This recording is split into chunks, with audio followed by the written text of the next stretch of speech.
I'm gonna send you the article. We'll teach you if you're humble. Just learn to follow. Put it up in the video. I'm gonna send you the article. And I don't have it. They more so in order, like go up from the last bottom up. Fresh braids in my hair, fresh boots on my feet, and you know we keep the jewels. Home squad of real niggas, we some certified killers, and you know we got the tools. Now nigga, we Christian, ain't shit sweet, you must have got confused. Got us confused, got us confused, got us confused, got us confused, got us confused. Now nigga, we Christian. Got us confused like the brother niggas who ain't the same. We some righteous ass, hardcore, rugged niggas saying it's a shame that you full of pride. We don't affiliate with none of you clowns. Plus these heathens getting nullified. Hence is the life of a priest and a prophet. Fake niggas be cautious. Words flow, truth good like a faucet. The righteous stand bold, I'm in line form. Crying loud, voice cutting through the quiet storm. Like King Ty with the firebombs.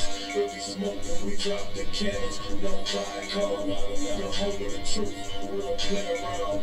Hide the women that are living when we take it ground. Living in hell will make the best of it, and endure through the rest of it to the end.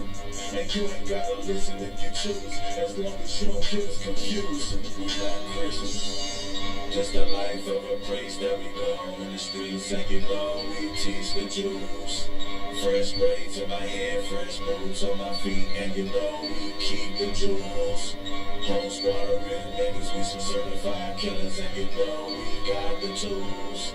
Nah, nigga, we Christian, ain't shit sweet, you must have got us confused. Got us confused, got us confused, got us confused, got us confused, got us confused. Nah, nigga, we Christian.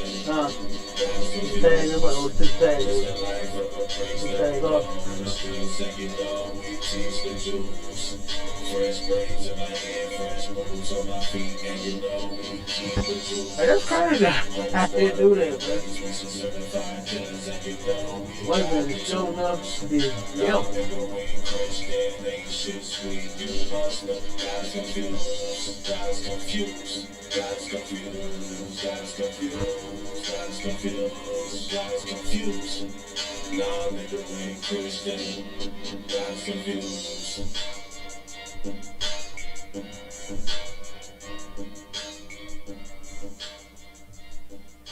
Alright, it's Real Shalom. This is Sharpen the Sword Radio. Y'all already know what it is. Another episode, man. Episode number 46 going down in this bitch. You know what I mean? And if I may, I'm the host, Captain the Goggle Boy, and I got my man on the ones and twos. You understand? Officer Cabal Qatar in this bitch. You feel me? And we're gonna turn around and get this show cracking in a second. But we are approaching our 1 year anniversary, y'all. You know what I'm saying? We done been rocking and rolling for about a year. Let me see if I can do this. Hold on one second. One second, let me do something real quick. Hold on, y'all. Wait a minute. I'm playing with my new toy. Hold on.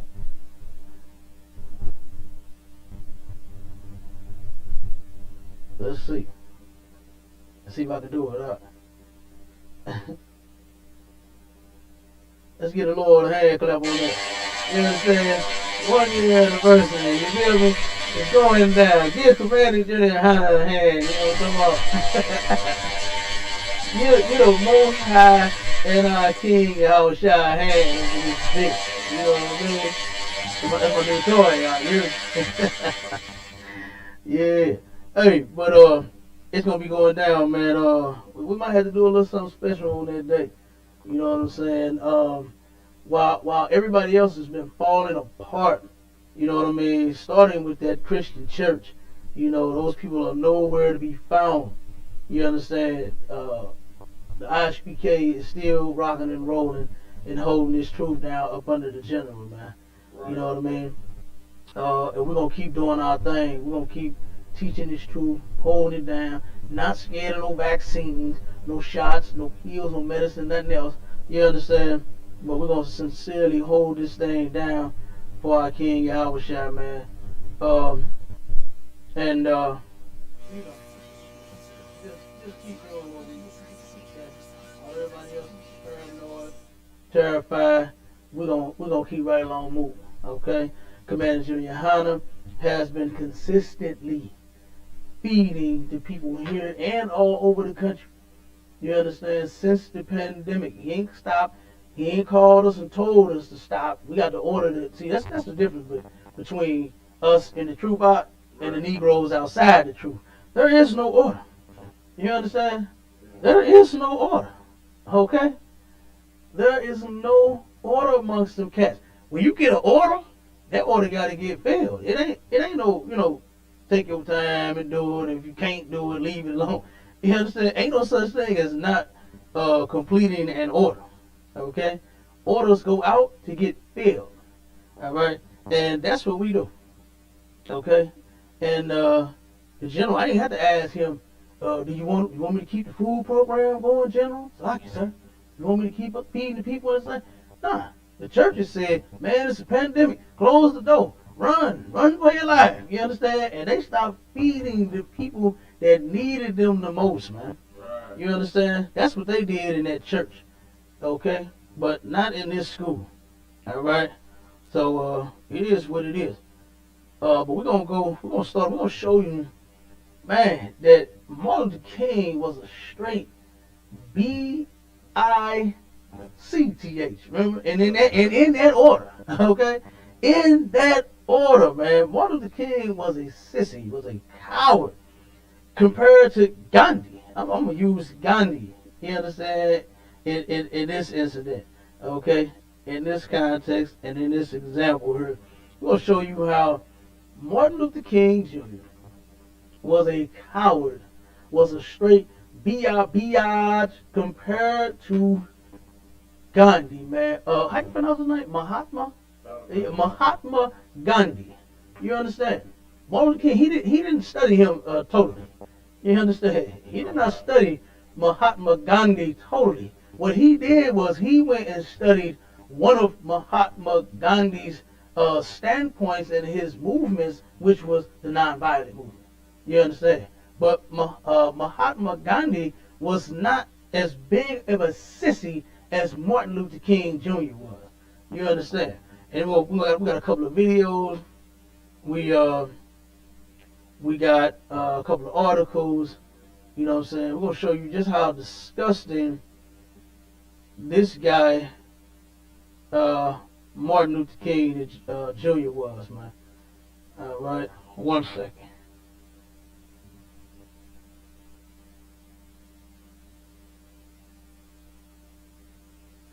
Hold on, bear with me, y'all.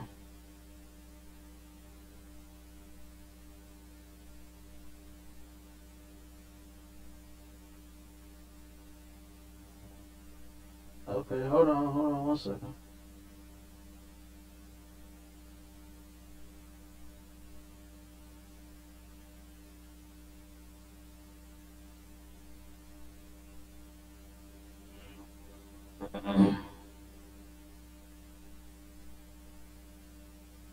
I think this is the one that had the video on it. Yep, I think this is it right here. See if we can get that video up.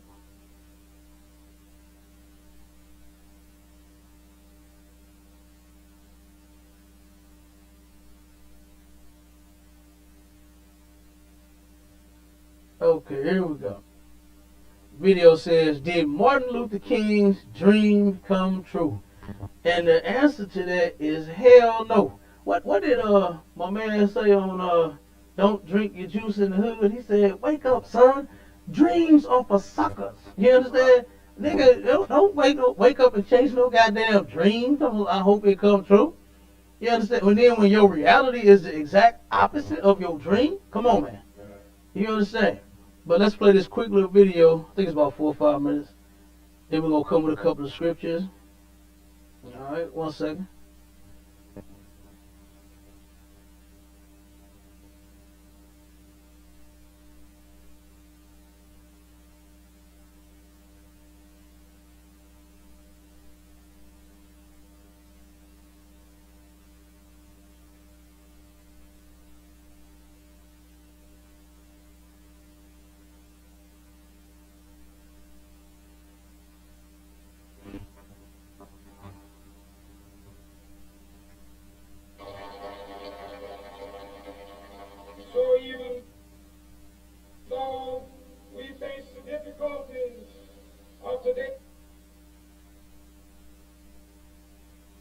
Come on. And tomorrow, I still have a dream. It is a dream deeply rooted in the American dream. I have a dream that one day this nation will rise up, live out the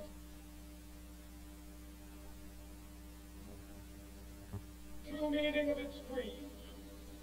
We hold these truths to be Oh, come on, man. that all men are created equal.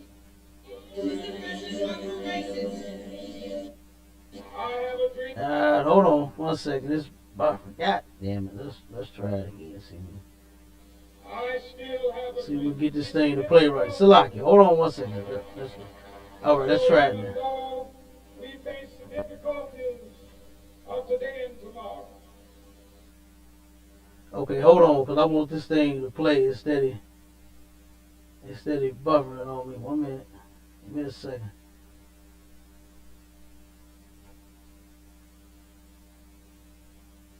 Man, don't you hate that? The little faded line in the back. The one that's solid catch up to the little faded one real quick and slow it down. I hate that. Give it a second, man. While we waiting on that to turn around and load. 1 second. All right, there we go. We're gonna get these videos out. All right. We're gonna show you this hypocrite that everybody is going to turn around and celebrate. They still ride around with the lights on, huh? Do they still ride around with their lights on? I don't know if that was a St. Louis thing or a thing all over, but I know in St. Louis they would take everybody would ride around with their lights on, and then when you cross other people that celebrate MLK Day, you blow your horn, and people just blowing horns everywhere all damn day, up and down the street. You never see that? You know? Damn. Okay. Like I said, maybe it's just a St. Louis thing, or maybe they just don't do it no more. You know what I'm saying? I don't know. But let's go ahead and play it. Let's see if we can get the thing to play all the way through. Like I said, just a short little video. Let's go. So even though we face the difficulties of today and tomorrow, I still have a dream. It is a dream deeply rooted in the American dream. I have a dream that one day this nation will rise up, live out the true meaning of its creed. We hold these truths to be self-evident that all men are created equal. I have a dream, sons of former slaves and the sons of former slave owners, will they be able to sit down together at the table of brotherhood?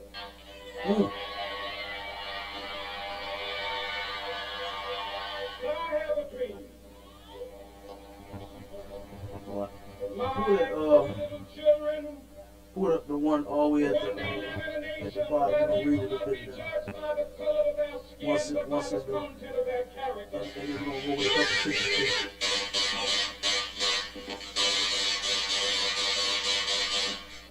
One day right there in Alabama, little black boys and black girls will be able to join hands with little white boys and white girls.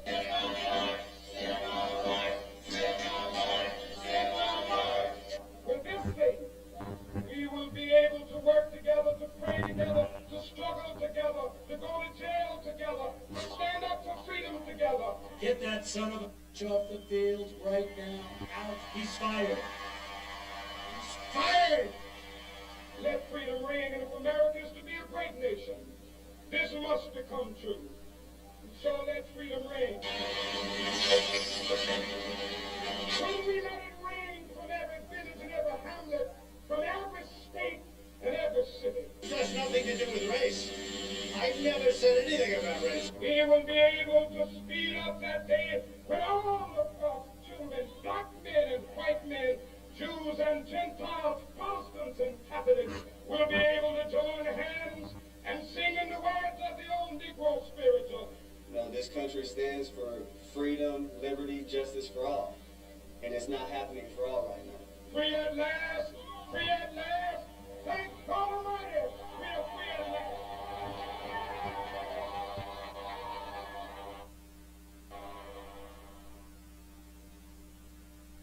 Okay. Hold on 1 second. It's about to put it up. Wait a minute. Let me stop it. Hold on. Did you know that you may qualify to get a new Okay.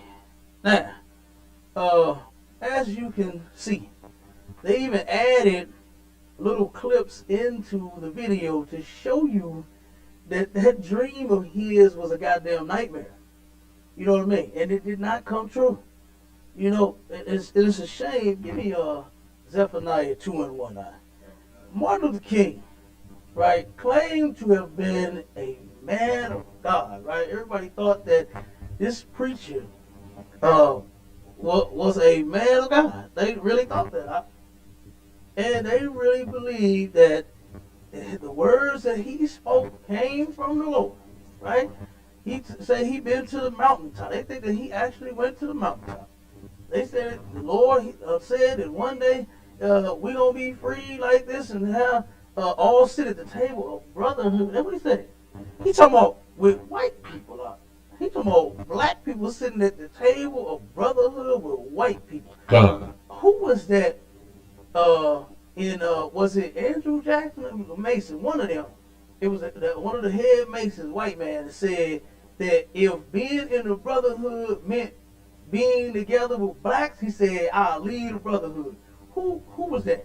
Look that quote up for me real quick. I can't remember who said that, but it was somebody that put that quote out there. And they said that if they got to be joined together with a Negro, they'll leave the Masonhood. You understand? That's why the Masons, they got the white version, you know what I'm saying? And they got the black version. Notice something, nobody wants to join with you. Okay? They got the black church, they got the white church. They got the black Muslims, and they got the Arab Muslims. You understand? The Arab Muslims sell oil and stuff like that. They don't even sell you the good potent or that good oil that lasts. You understand? They give you the diluted stuff. You understand? They overcharge you and scale back on the product. Same way that they do in the store. They do the same thing in the store. They turn around and the price of something will be $1.49. They'll take it up to $1.79. You know what I'm saying? $1.89. Add their own damn price. So why? Because they in the hood selling all of their goods and everything to us. Okay? And nobody joins together with Africans. They claim that it is a big lie in the earth that we are Africans, right? That black people are Africans. And guess what? The Africans ain't even joining together with us. You understand? Ain't no African out in the protest, you know, putting on his best set of tennis shoes, walking around with a Black Lives Matter shirt, talking about hands up, don't shoot. I have not seen one African in no protest. None. You got Salakia, they don't wear tennis shoes, they just wear those sandals. They did what? I said they don't wear tennis shoes, they just wear them sandals. They wear sandals. Okay. Oh, and then they got them old crusty ass feet. You understand? Yeah. Okay. Yeah, you sure right. They do wear the hell out them damn sandals, man, and them dress shoes. You know what I'm saying? They wear sandals and them goddamn funny looking dress shoes they be wearing. They corny as hell. But anyway, like I said, the Africans ain't even joining together with you. The Chinese ain't even joining together with you. You buy all the rice, all the wings out the Chinese place, and they ain't joining together with you. You understand? One gave two sisters a job, and then he got rid of them and got two white girls. Right here on, what's that, Dr. King? Dr. King, I believe that's the name of the China.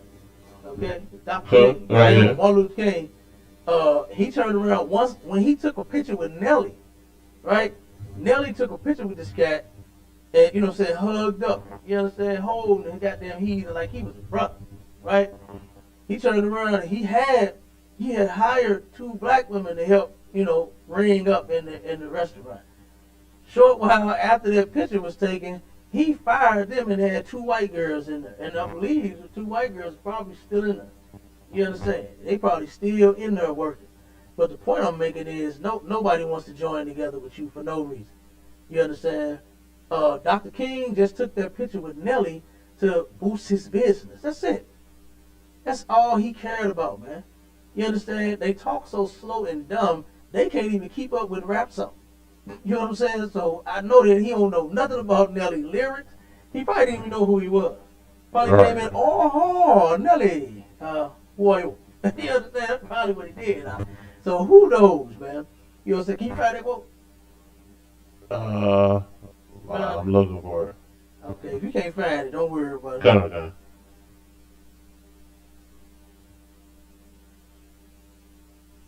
Yep.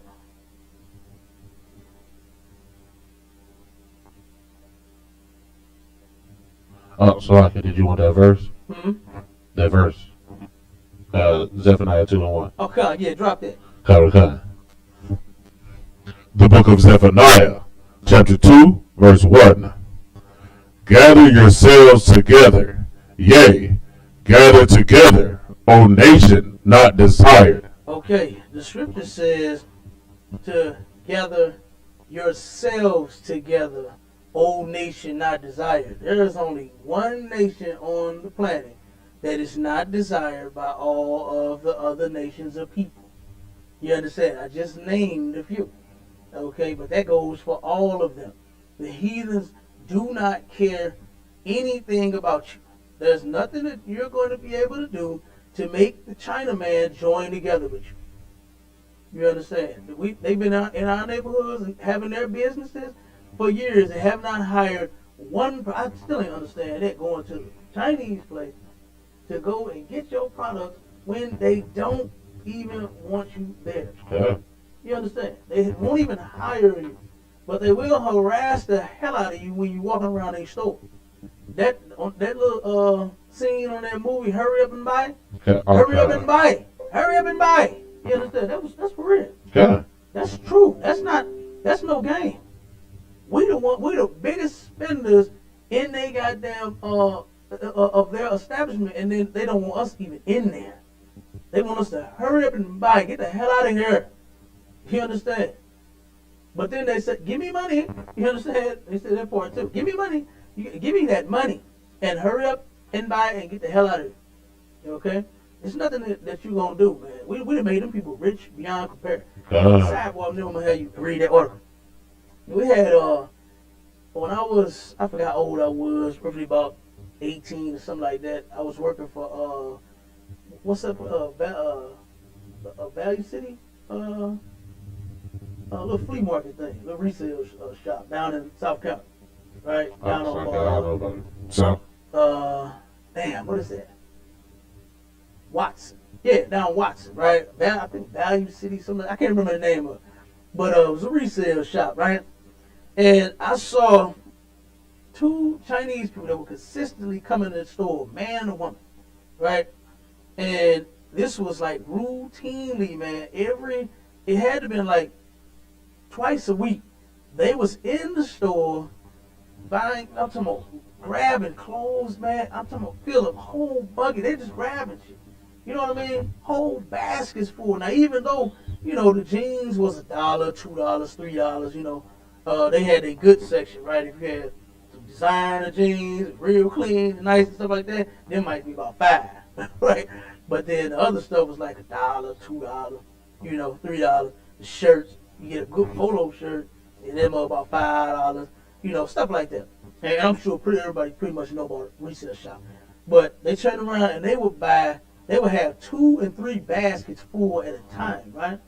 And I asked them, I said, I asked one of my coworkers, right? I said, what is up with these Chinese people, man? What are they doing with all them goddamn clothes? And they said, oh, that's such and such. They knew my name, right? They said they own a Chinese, restaurant somewhere, and then they come here, buy all of them clothes, and send them back home to their people in their country. Huh. That's what they doing. You understand? They're coming back, a basket full of clothes, and damn, $45 filled, because some of them stuff 25 cents, 10 cents. You know what I mean? Baskets fill 2 or 3 baskets every time they come. And that's what they was doing routinely twice a week, every damn week. And these people hired no black person to work in their business. You understand?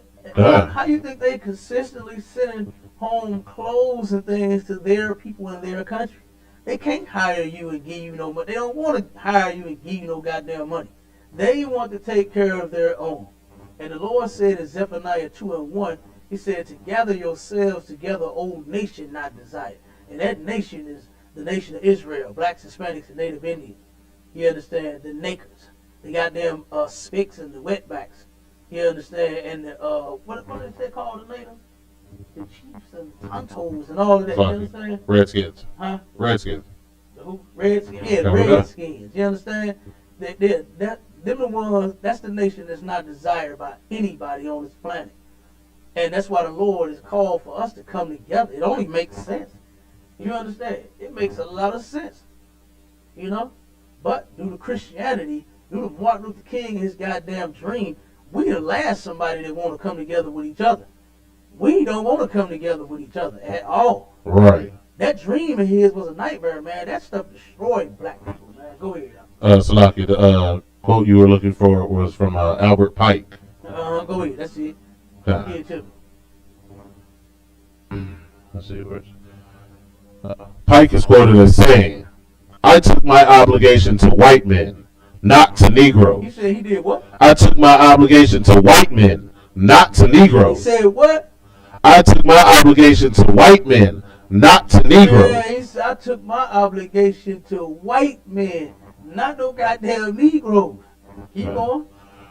When I have to accept Negroes as brothers or leave Masonry, I shall leave it. He said, if I got to turn around and accept a Negro as a goddamn brother, I'll leave the brothers. I'll leave the Masons, man. Yeah. You hear me? That's how all of them feel. Yeah. All white people feel like that. Yeah. But Martin Luther King, this idiot, said he see one day. Now, how the hell he didn't see this right here? Yeah. How the hell? This was during his time when this was said, wasn't it? No. When was this said right here?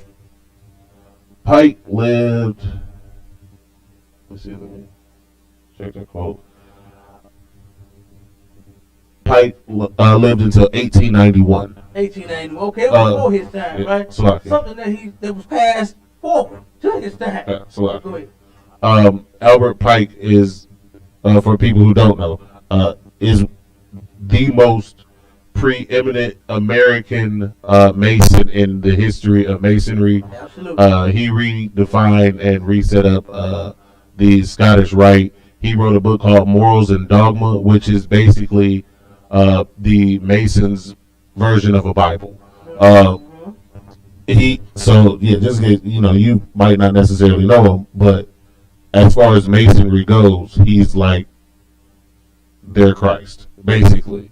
He, he's the reason that he made it more popular in America. Like basically he had ties with every Mason in anywhere near him. Like he was just the Mason, and he to this day still is. Like a lot of their things he still reads. I mean, they still read, so they follow his thought. They fall in line with him. How can two walk together unless they agree? Right. And they following this man. Absolutely. You understand? He said he took his allegiance, his pledge, he's giving his love, his affection, his everything to white people, man, not no Negro. And they passed this on. You understand? It came forward. This was before Martin Luther King's time, but during Martin Luther King's time, black folks was getting treated the same way that this man felt.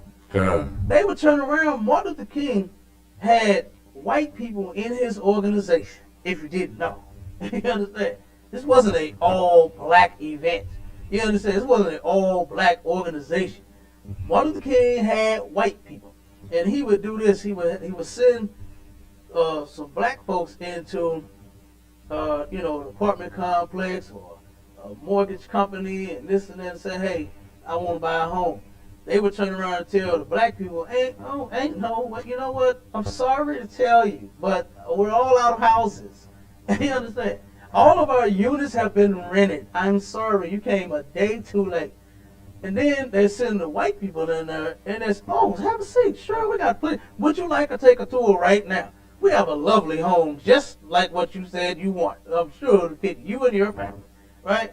But they just told the Negro that they ain't had nothing for them. Uh-huh. You understand? They ain't had nothing for them. But then the white, you know what I'm saying, colleagues and co-workers, and you know what I'm saying, of Martin Luther King, went right in there and got treated. Why? Because guess what? They feel the same way Albert Pike did. Uh-huh. It's still going on to this day. To this day, black folks are getting rejected out of stores, getting walked around as if we're the goddamn criminals. You understand? Black folks, I'm not saying to go steal nothing, but black folks in their mind, you have no other way of obtaining food and clothing for yourself, so you feel like you had to steal. You understand? White folks wasn't put in that position. White people just went around and stole whatever the hell they wanted. You understand? Nobody was oppressing them. Nobody was standing over them with a goddamn ruler smacking their hand every time they tried to pick up something. Nobody was standing over them whipping their back every time they didn't pick up, you know, enough cotton. You understand? Or they wasn't working hard enough or fast enough. Nobody did them that way, and they just went around and just stole every goddamn thing. You understand? But they look at you when you come in their establishments as if something's wrong with you. When we should be looking at them like that. We should go in their business like, you know what? Man, ain't it another chicken joint down the street? You know what I'm saying? Let's try somewhere else. You know, like Eddie Murphy and Martin King did. I mean, Martin Lawrence did. Eddie Murphy and Martin Lawrence did on Life. They went in there to start. They get them looking dirty, look small, and white folks. The white woman, like the people sitting in there looking like. These niggas had the nerve to come in here. Good. These niggas in here for real. And then they go in there, Martin being all silly and goofy, Eddie being all slick. You know, oh, excuse me, man. But we would like some of those pies. You know what I'm saying? We would like some pie. That ain't got no pie. You know what I'm saying? Ain't got no nigga pie over here. You know what I'm saying? So then this white only pie. And he said Eddie Murphy trying to be slick. You know, no, Martin big is more. See, Martin had more so. You know, both of them had Martin Luther King on the brain. You understand? Either way, him being goofy and dumb, and him turning around being slick. You know, the thing was to force yourself on someone that don't even want you. Right. And here it is. Eddie like, man, look, we're hungry. We've been traveling. Can you give us some pie? How much for the pie? You know, and hold on. Let me do this out. Come here. How much, you know, to put out the money, how much to turn them white only pies into nigga pies? He said, how about I turn y'all into nigga pie? And then it's, okay, I mean, 35 miles down the road. You understand? That's what the next restaurant or gas station is. You might get you something to eat down there. But you ain't getting nothing up in here.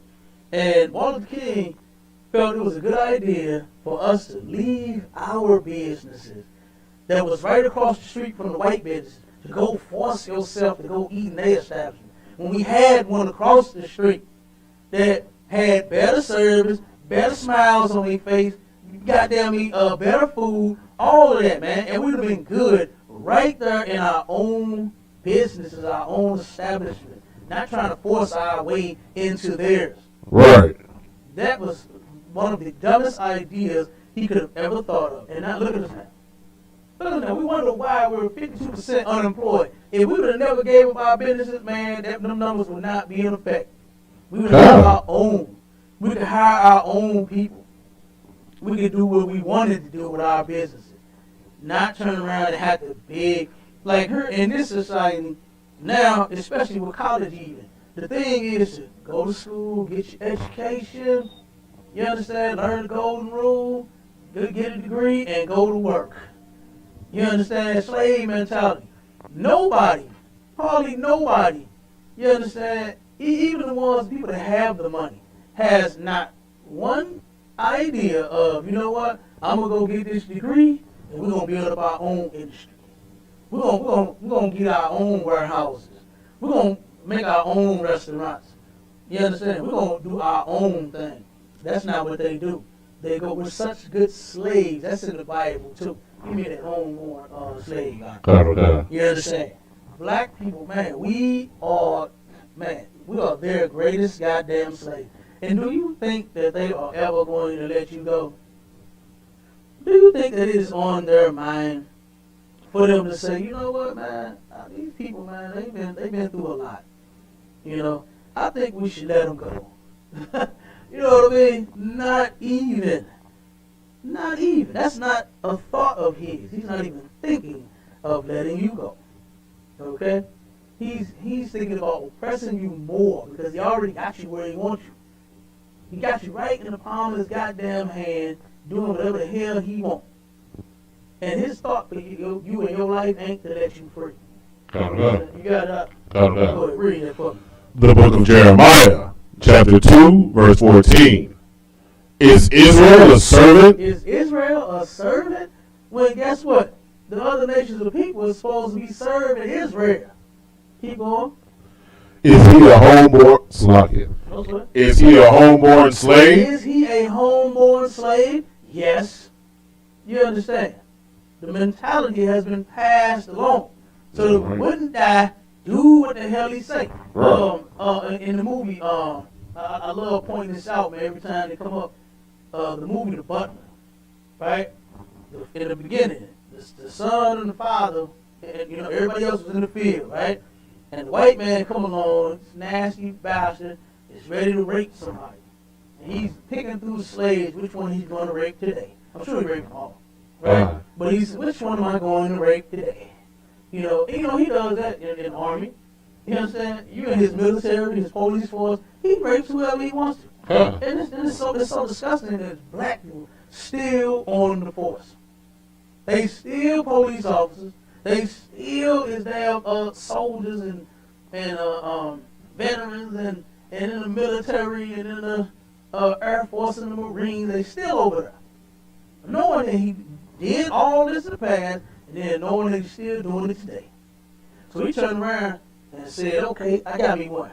Bang, pick the dragging off, right? Turned around, and the son was about to say something. He trying to help his mom. He like, "Mom," like, you know what I'm saying? The father grabbed him, hold him, and put him in his face and said, "Son, this is world. You just live in it." You know what I mean? And that right there, man, that mentality was passed down from the slave. You understand? He asked his dad, "You ain't gonna do nothing? Like, you just gonna let him rape my mom, your wife?" You know what I'm saying? And he just, "Son, this is his world.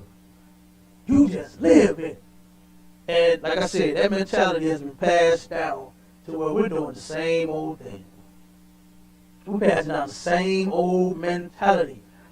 Commander General Hunter brought it out on one of his shows, to where he said that the preachers is teaching, and the parents is listening to the preachers teaching the children, just do what the police say. Just put your hands up. Just, pull over. Just follow the instructions of the police. You got us on camera following the officer's goddamn instructions, and we still get shot. Matter of fact, you haven't even done anything. You hadn't even committed a crime, and you're on video getting your brains blown out. So I mean, what's going to work? You understand? What's going to work? You're not even a criminal. You're not even a criminal. There was a couple, this was during the start of the pandemic, man. It was a woman and her husband. It was the sister, well, she was some younger sisters outside fighting, right? And the older woman and her husband went out there to hear the commotion. What's going on? I believe this happened back in maybe like May or June. And she said, "What's going on?" And she saw the youngsters out there fighting for whatever the reason was. And she decided to break it up. She's out there breaking the girls up, teenagers. She's breaking up the fight. Come on, y'all, stop fighting. You know what I'm saying? The police get called to the scene of the fight. The police jumped out and jumped on the woman breaking up the fight, beating her all in her goddamn face. You understand? Because she's breaking up a fight. I know you ain't confused in that for no goddamn scuffle. You know what I mean? To where you think, you know hands, you know blows, right? You know anger and frustration, you know enemy on enemy, you see it going, right? But then this woman is separating these girls, trying to break them up. And the police immediately ran to her and started beating her in her goddamn face. Go ahead. Lucky, that's how Eric Garner got killed. That's exactly how you Like they keep bringing up that loose cigarettes thing. The loose cigarettes thing was a completely separate event at a different time. Yeah, different time. Exactly. What he was doing when the cops went to put him in a stranglehold and choked him to death was breaking up a fight between two other men. Right. He wasn't the one fighting. He was the one stopping the fight. Right. Exactly. He was doing his job as a good brother. Right. He turned around and said, "No, man, come on, y'all. Don't kill each other, man. You know what I'm saying? Don't hurt each other. Break it up." That's what he was doing. And that's what this older woman was doing, was she was looking out for those young girls. Like, "No, come on, y'all. Don't fight each other. Break this up." And the cop, no way to confuse it. You understand? You didn't confuse her breaking up the fight, you understand, for being one of the people in the fight. And then, here's the thing. That's no reason for you to jump out your vehicle and beat the hell out of somebody because they're fighting. You get called to turn around and stop it, not be one of the goddamn agitators. He was the main agitator in the fight. Go ahead, huh? It's lucky, but that's what the police. See, here's the thing. They do that because they want to send a message. Yeah. Let them fight. Don't try to bring peace in your community. Don't try to stop this without getting somebody sent to jail. Don't try to, figure this out amongst yourselves. No. First, we must be involved. And second, if there's a fight, let them hurt each other as much as possible before we get there. Absolutely. You damn right, huh? You know what I'm saying? That's absolutely true. That's what they do. That's like, I remember right up the street where one of my houses was at, older sister had called the police. And she was telling me about, all the stuff going on in the hood and how she, I tried to call the police to help fix it and they told me this was her word. Okay? Sister said that the police told her that if nobody is laying on the ground, shot, damn near dead, don't call us. That's what they said. So you are absolutely correct. Huh? Their goal is not to come and fix the situation. They don't want to kill each other before they get there. They just want to come to a crime scene and do as less work as possible. Investigate and say, oh, okay, here's a shell, there's a shell, got one victim here, one there, and then, hey, look like they killed each other. Bam, report done. That's what they want to come to. You understand? They don't want to fix your problem. You understand? And if they do, they're going to make it worse. You understand? They turned around and jumped on the goddamn sister. You know what I'm saying? Jump on the sister. So is Judah a homo slave? Yeah. All day long. Look at our mentality. Go ahead with that article. Give me that article real quick. Okay. And I'm gonna pull a couple of scriptures on MLK too. What he said. Federal Bureau. Okay. Federal Bureau of Investigation. The U.S. Federal Bureau of Investigation began monitoring Martin Luther King Jr. in December 1955 during his involvement with the Montgomery bus boycott, and engaged in covert operations against him through the 60s. FBI Director J. Edgar Hoover was personally hostile towards King, believing that the civil rights leader was influenced by communists. This animosity influenced by communists. By communists, right? They thinking that the Russians had put MLK up to doing what he was doing. Okay, that's what he said, but he already knew that it was his people, it was his people that put MLK up to doing what he did. You understand? Go ahead. Okay. This animosity increased after April 1964, when King called the FBI, quote, completely ineffectual in resolving the continued mayhem and brutality inflicted upon the Negro in the Deep South, end quote. King, the 23rd of April 1964. Under the FBI's domestic counterintelligence program, aka COINTELPRO. Right. King was subjected to various kinds of FBI surveillance that produced alleged evidence of extramarital affairs, though no evidence of communist influence. Okay, so there was no evidence of any communist influence at all. You understand? Huh. Because the communists didn't put him up to doing what he did. It was the white people, you understand, that did it. It was the ones that were surveying him, COINTELPRO. Huh. You understand? It was the government that put him up to doing what he was doing. He didn't have a dream and wake up and go to that church of his on Sunday and then teach the dream to the people. You understand? He was put there to do that by the government. Okay? And the government put him up to do like what they do with all them preachers. You know what I'm saying? They do, all the preachers is in on it. Because guess what? It's big money in it. The pastor get a little check from the government, and he turn around and get all the money out the damn church. And molest all the children, and do all the drugs, and drink all the alcohol, and celebrate all the holidays, and sleep with everybody's woman, and do whatever else they feel like doing in their church. And guess what? They got the government backing them. You can be just as sick and as evil as you want to be, and nobody says a thing. You can keep preaching. You can keep preaching. That's something else, man, that gets to me most of the time when I hear people run their mouth about Commander General Yohana and him being paid by the government to do what he's doing, especially over this vaccine nonsense. You understand? A completely righteous man that is not sleeping with other men's wives and don't condone it, don't teach it and is totally against it, does not molest children, don't teach it and is totally against it, don't celebrate no holidays, you understand? Don't teach it, totally against it, don't do no drugs of no sort, don't sell it, ain't pushing it, you understand? Don't teach it of no sort, but then you got something negative to say about him. You got something to say about him. You want to put him in the boat with your preach when they don't fit. You understand? They don't fit. Commander General Yohana is in the truth. Your preacher is not. Simple as that. But that just gets me how, you understand, all these preachers, even fake Israelites is in tune with this now. You understand? They notice that, guess what? They can get paid. So they turn around, instead of them coming to the truth and fixing their people, they ran to the oppressor just to get a check. Right. You understand? Instead, they should be in here serving the Lord. Us being together, you know what I'm saying, so that we could be okay, not just so your pockets could be fat. All right. Jump to the next part. We're gonna come back to that one. Give me the one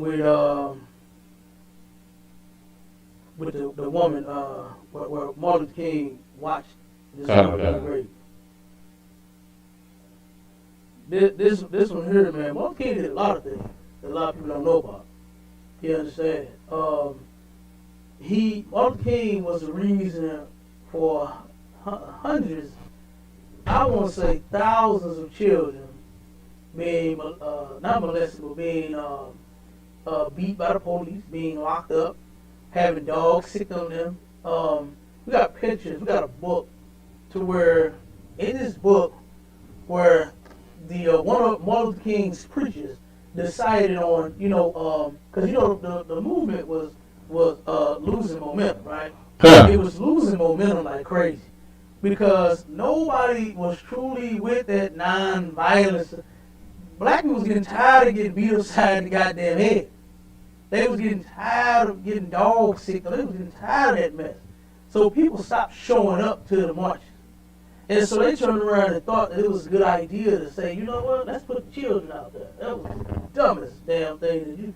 Man, that right there, when I learned this coming into the truth, that made me lose all respect for that man. You understand? Because I thought that the guy had did something like everybody else in the world. Martin Luther King Day. Every time in school, that's all we wrote about, Martin Luther King. I remember one time when it was when I was almost out of school in high school, when I heard one thing about Malcolm X. You understand? And that was it. It was just one time. But it was Martin Luther King, and you had to write a speech about what Martin Luther King did, and he did this, and he was great for this and great for that, and nonviolence and all this and all that. You understand? But Martin Luther King did a horrible, horrible thing to our children back at that time, which was to put them on the front line of his march. They're beating grown men. They're sicking dogs on grown men and women, matter of fact. There's not even skip past the part about the sisters being out there. The sisters are supposed to be at home with the children. That's where they were supposed to be, not in the goddamn march. The men wasn't even supposed to be out there. Right. Our men wasn't supposed to be out there, man, getting the hell beat out. I ain't saying, be scared, because we ain't scared by a long shot. We get death threats. We get all kinds of. I remember one of my first camps out in Indianapolis. And boy took everything in me not to chase this devil down in his car. You hear me? Captain Fox had to hold me. You hear me? I'm telling you, somebody threw, I don't know what was in this cup, but I'm automatically thinking, if you throwing something that got some fluid, it's pee. You understand? That's what I'm thinking. And man, I almost jumped off the podium. I ain't gonna lie, I almost lost my whole cool. Probably would have been in council and everything else after that. You hear me? And he was gonna go get him. But Captain Gafage, I guess he felt me. You hear me? And grabbed his goddamn brother and saved me. You hear me? From going to go beat the hell out of whoever just threw whatever they threw at us. You understand? That's what happened at camp. And guess where I was the next week? In Indianapolis at camp. You understand? So guess what? I ain't saying be scared. What I'm saying is that whole march and protest, that jump was wrong.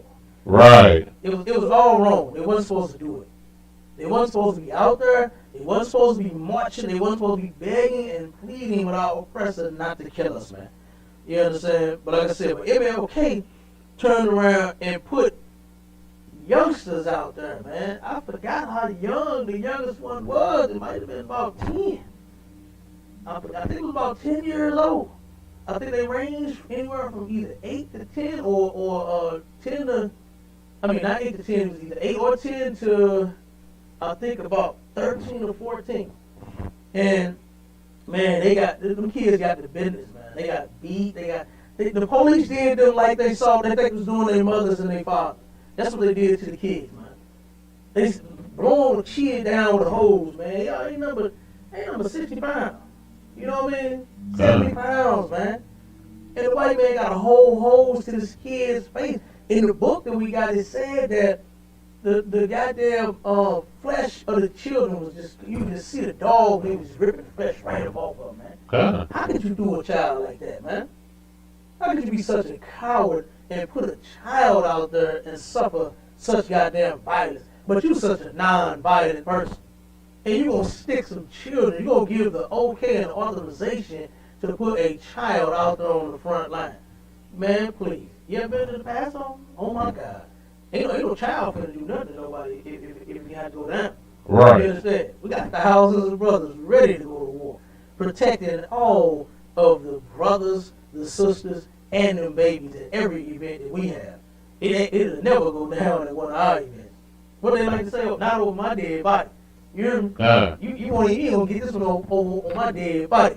You know what I mean? It's not going to happen. But Martin Luther King did that and some more things, okay? Go ahead, give me it. Finish reading it out. Read it a little more. Cut on the start the new cut in the independent. cut. Martin Luther King Jr. quote watched and laughed end quote as woman raped. It's like as woman was raped. Secret FBI recordings allege. Okay, the FBI attempt to discredit Martin Luther King Jr. New details of which are only just emerging some 55 years later, was a mammoth operation involving undercover informants, wiretap phones, and bugged hotel rooms. J. Edgar Hoover, the Bureau's notorious director, believed the material gathered by his agents in the 60s exposed the civil rights leader as a, quote, notorious liar and, quote, one of the lowest characters in the country. Look at the liar calling somebody. He got the nerve to call somebody else a liar. You know what I mean? they the devil. The word devil means liar. You understand? And deceiver. And they turned around and he had the nerve to talk about King. And you know, they had a field day exposing this. Go ahead, I'll keep reading. It included a tape which, according to an FBI summary, recorded King laughing and offering, quote, advice, end quote, as a fellow Baptist minister forcibly raped a woman just a few minutes walk from the White House in Washington, D.C. But despite their attempts to spread King's story, the story of King's, quote, sex orgies and 40-plus extramarital affairs, the story never appeared in the media. Mm-hmm. The white man kept that out of the media. Yeah. They wanted their plan to go the way they wanted it to go. They couldn't put him out there like that right then and there. You understand? They needed all the people first. Okay? That's what the goal was. He had to turn around, and he already was willing to give them all of us. You understand? In exchange for all them 40 extramarital affairs he had with them white girls. You understand? Doing drugs and hotel prostitutes. You understand? One prostitute said that she signed up with Martin Luther King and did a threesome. She said that was the worst threesome that she ever had in her life. She said it was terrible. You understand? What commander do they call him? Orgy Mike. They call him Orgy Mike. You understand? Orgy Mike. He was having a bunch of them. The man was a nasty freak. You understand? And he loved white girls. He loved white girls. They convinced him. I forgot who it was, the brother name that convinced him. One of his, you know what I'm saying, I don't know if they called him advisor, but somebody that was close to him working with him. When he was with them white girls in college, they told him, they said, this ain't gonna look good, man. You know what I'm saying, a black activist, civil rights activist, all this black power and this and that. This ain't gonna look right if you got a white woman. Especially at that time right there. Right. There was a whole bunch of brothers at that time giving and dabbling with no white girl. You know what I'm saying? It just wasn't happening. You know, it was a few here and there, but they kept that on the down low. Okay? But in Martin Luther King, that's when he went and got that black woman. But I forgot the chick's name, but he was with a white girl when he was in college. And that's when the advisor came to him and told him, man, you gotta do something different, man. This ain't no good look. That's when he went and found Coretta and married her and had children with her. You understand? But then was still sleeping with the nasty dogs at the same time. You understand? Coretta complained about her husband never being at home. They said that MLK Jr. used to be at home. I believe it was out of a month. They said it was like 10 hours. He said this man was at home 10 hours out of a month. Reason being, because he was out sleeping with white girls the whole damn time. Right. He wasn't out doing the work of the Lord. He wasn't doing what God told him to do. He was out chasing white girls. That's what he was doing. Coretta, she better be glad that she got what she got. You know what I'm saying? Had them children. Okay? Because that was it. After that was it. He was fulfilling his nasty fantasy and his lust with white girls. Yep. Give me a little more than that. Okay. Let me jump to the other one. Quote, they tried, but the press would not touch it, end quote, said David Garrow, a Pulitzer Prize winning historian who has dived into a recent release of files previously buried in the U.S. National Archive collection relating to the assassination of John F. Kennedy.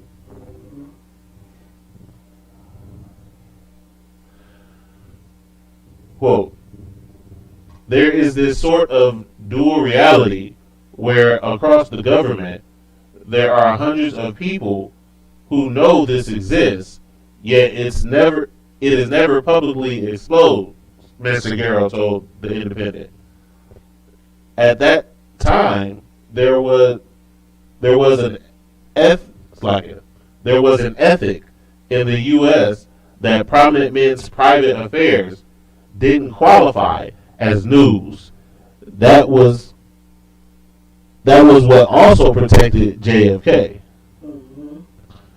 He believes the FBI files show the intelligence operation targeting King was almost unparalleled, rivaled only by the surveillance of Elijah Muhammad, the leader of the Nation of Islam, and the U.S. Communist Party. Okay. That's why they didn't want to put it out there. You know what I'm saying? Because they thought it was nonsense. But it wasn't. It was actually accurate. Okay? Keep on.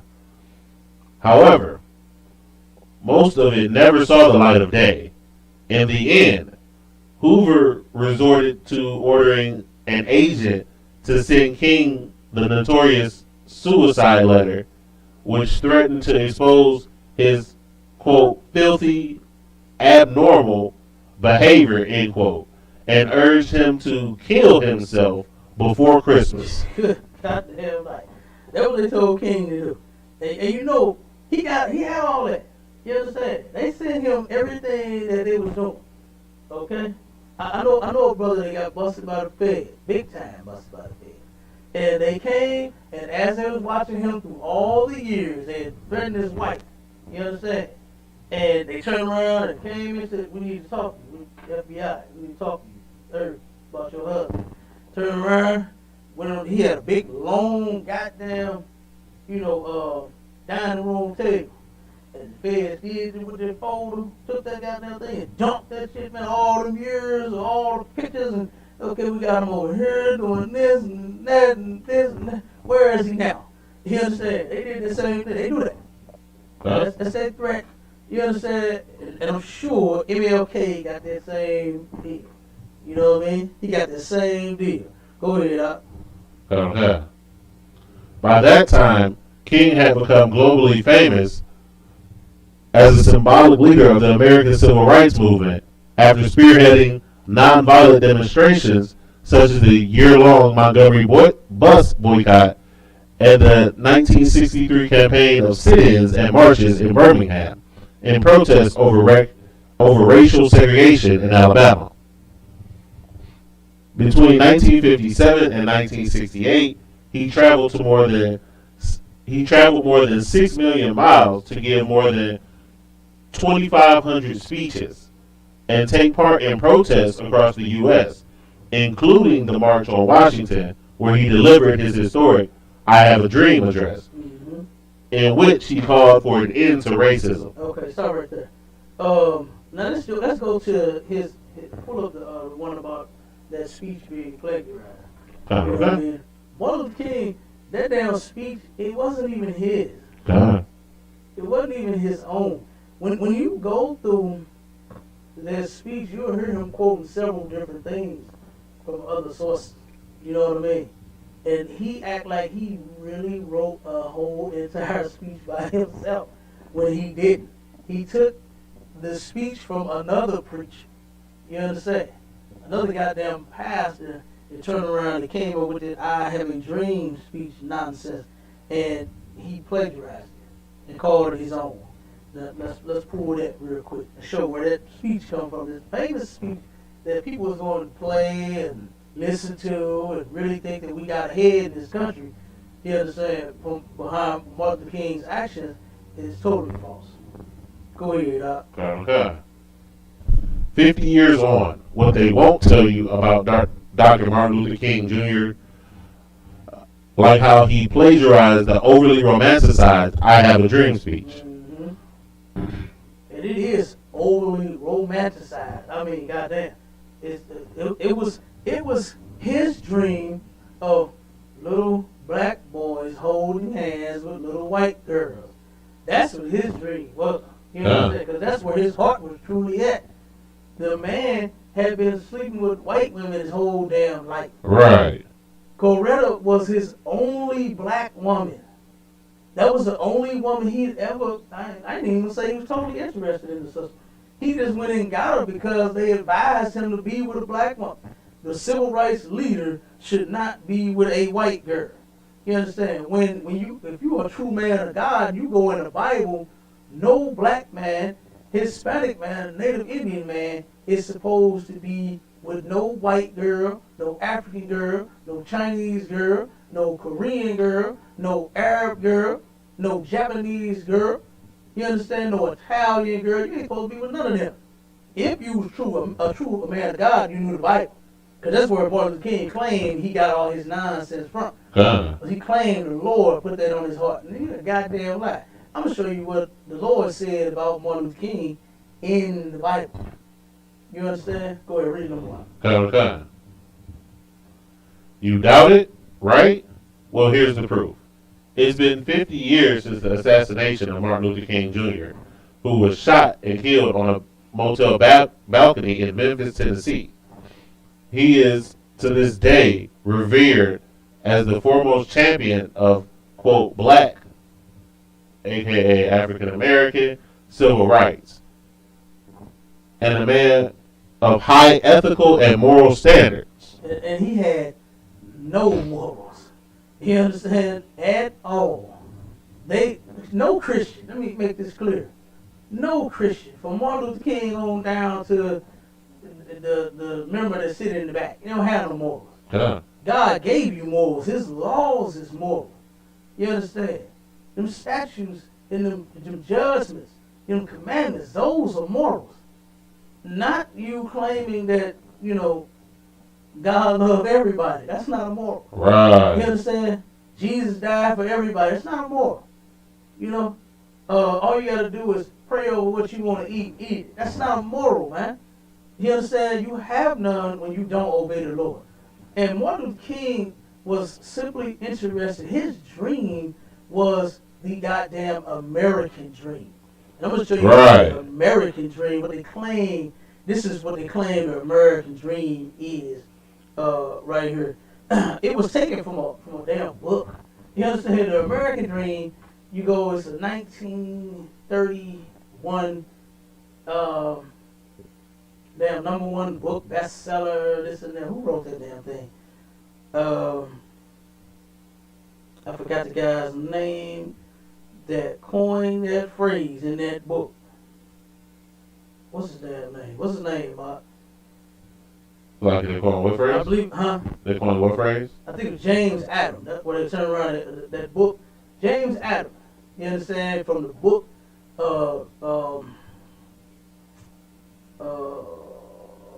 Epic of America. That's what it is. Epic of America, back in 1931, James Adams, he put in the book The American Dream. And this is what the American Dream is right here. It says the American Dream is the belief that anyone, regardless of where they were born or what class they were born into, can attain their own version of success in a society where upward mobility is possible for everyone. The American dream is achieved through sacrifice, risk-taking, and hard work rather than by chance. Okay? Now we know that that's a lie, because the white man did not work hard.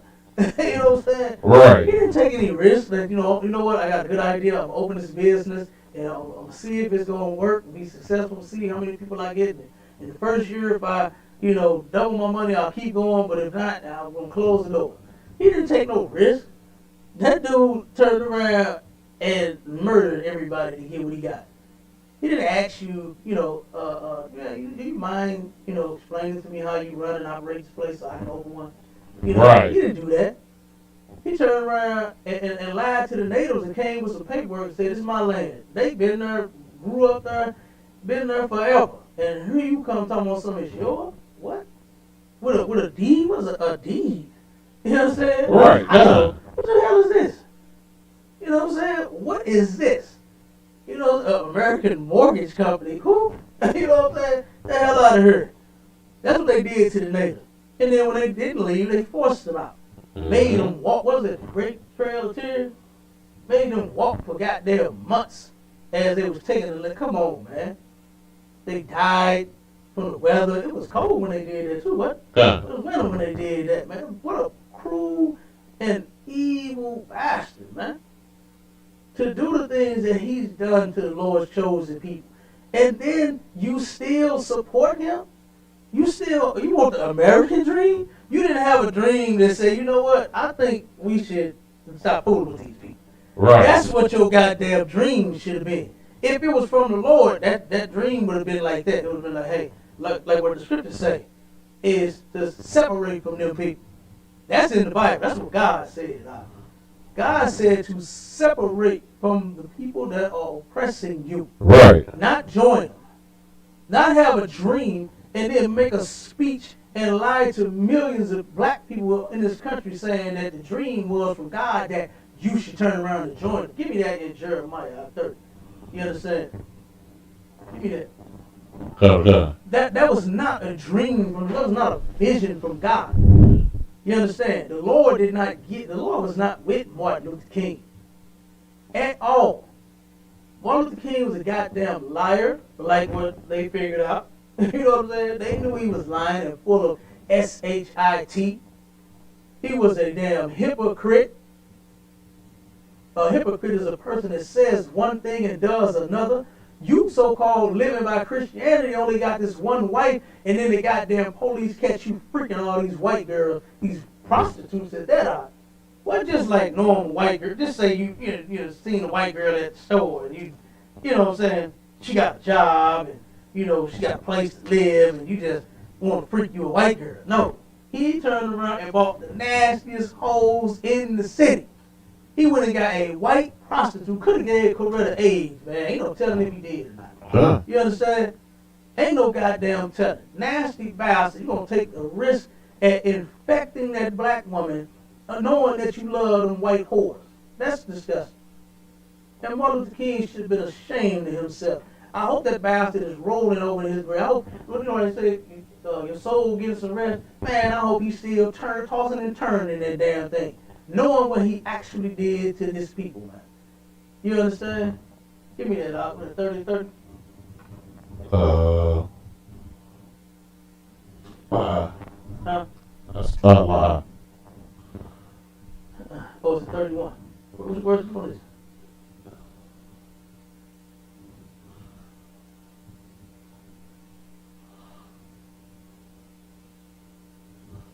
Sloppy, which one?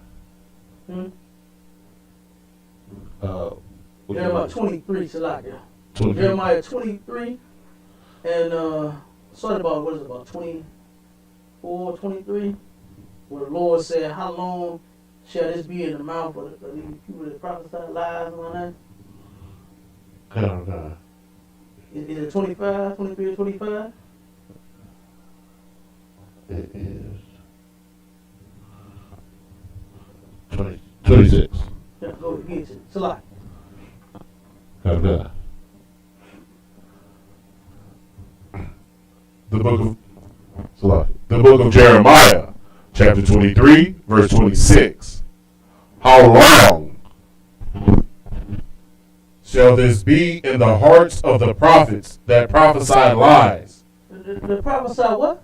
That prophesy lies. These prophets, Martin Luther King was a liar. The goddamn J. Edgar Hoover, okay, had said Martin Luther King is a liar. This man is a complete liar. Look at the stuff he's doing. He's buying prostitutes, but then he's at church preaching sermons every Sunday talking about what a God-fearing man he is. When he's, look at his, what they call it, abnormal behavior. That was disgusting, man. He turned around and as that sister got raped in the goddamn hotel room, the feds was in the next room listening. They was in the next room listening, man, and heard Martin Luther King was sitting there watching. Martin Luther King, they turned around and called the woman in to perform some sex acts. They tried to get a freak, and the sister was not going. It was like, nah. And this was one of the members, man. This was not just a black woman that worked at the hotel or walking down the street. So I ain't saying do none of them like that. But I'm just saying, that, this wasn't just no normal sister or average sister. They didn't even know. You understand? But they decided, damn, she look good. I want to freak on her. No, this was one of their members, man. What they would call a parishioner. A person that actually goes to their nasty-ass church. And this dude turned around and called this sister in and said, you finna perform some sex acts on all of us. And she said, no, I don't want to do that. I'm not that type of girl. And the man began to rape her. And they got Martin Luther King, this nasty bastard, on tape laughing at his sister. It's supposed to be his sister. Laughing at the fact that his old gay-ass preaching friend is raping this woman. And this ain't no accident. This ain't no the white man just against you. You know what I'm saying? It ain't the white man making up lies. It was all true. It's all on tape, and you can hear it. You hear the sister screaming and begging for a goddamn body not to be taken by this damn sexual deviant, and then you'll hear Martin Luther King laughing as it's happening while he's sitting there watching. Yeah, he did have some abnormal ass behavior, just like a goddamn Christian. Every Christian has abnormal behavior. You don't even know how to behave your goddamn self. You such a freak for Jesus every Sunday. Jesus, Jesus, Jesus, Jesus, Jesus. You don't even know how to goddamn act. You know what I'm saying? Man, give me some more than that. No, finish reading scripture.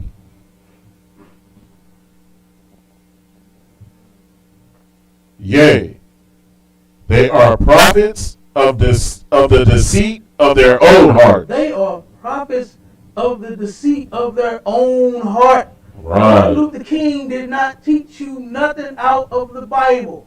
He did not have a dream or vision from God and woke up and gave you the message from the Lord. That is not what happened. Martin Luther King's dream was set on him sleeping with as many white prostitutes that he could. Right. That's what the dream was. That was his own heart, man. You understand? That was the lust of his own goddamn heart, not something that the Lord wanted him to do. You understand? The Lord has called for every black, Hispanic, Native Indian man to keep his laws and not to be a goddamn hypocrite. Don't be a goddamn liar.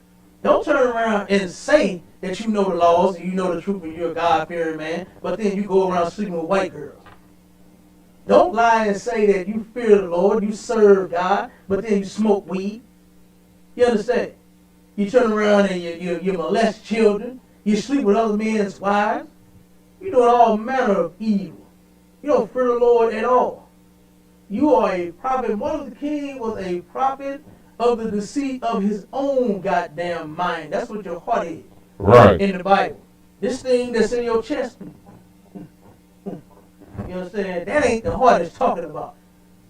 It's this one up here that you think with.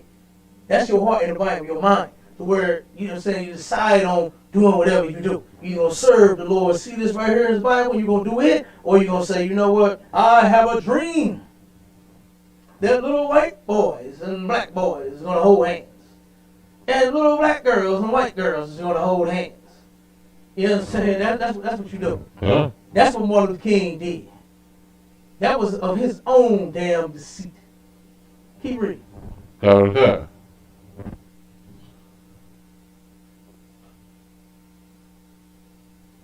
Verse 27. Which think to cause my people to forget my name by their dreams. What? By their You dreams. forgot the Lord by following this dumbass dream.